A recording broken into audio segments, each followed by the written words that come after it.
Game Changers, the story of Venus and Serena Williams. Venus and Serena Williams, V and Mika, two peas in a pod, best friends. Everybody who saw them knew they were as close as two sisters could be. They grew up in the shadows of each other. First, Venus was born in June of 1980. Little sister Serena came right behind her in September of 1981. Whatever Venus did, Serena followed. So when their father took Venus to the tennis court to begin lessons, Serena begged to go along. 6 days a week, they rose before the sun. Sleepy-eyed, the girls rolled out of the bed they shared, climbed into their dad's rundown VW bus, and squeezed between their three older sisters, rackets, and a shopping cart full of tennis balls and brooms.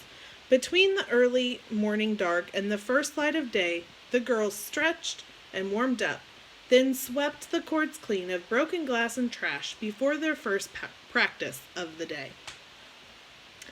Neighborhood folks laughed at a father, Richard, with tennis ambitions and a Compton address, but Richard's dreams soared far beyond the rough and tumble streets of Los Angeles County, California.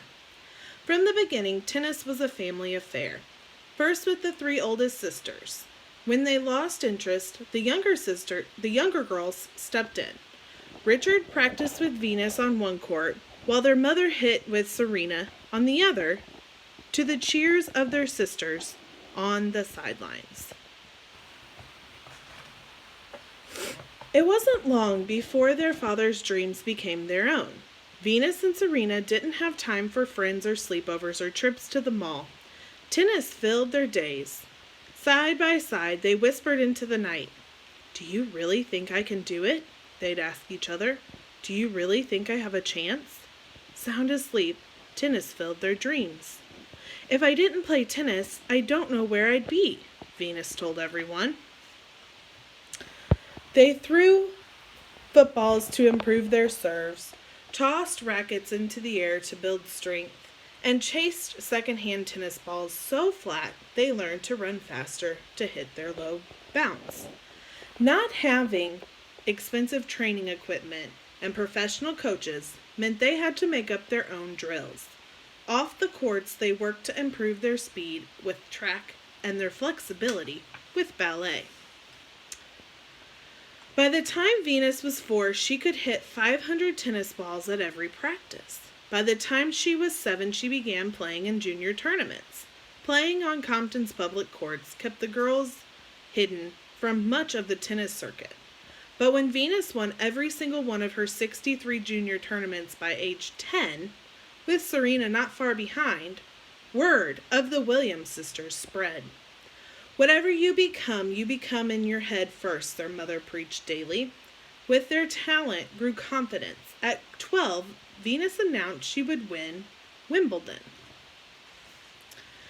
In 1994, at 14 years old, Venus played her first professional match at the Bank of the West Classic in California. Tennis critics took notice after the young newcomer's combination shots, and her return of serve helped her soar past higher-ranking players to advance to the second round.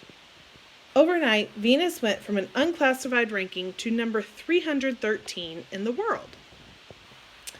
"Your time will come," Venus comforted Serena, sad to not be sharing the spotlight with her sister. When the press surrounded Richard asking if Venus would be the next number 1 player, Richard smiled. "Have you seen my other daughter Serena play?" 1 year later, it was Serena's turn. Within 3 short years, both girls ranked in the top 50.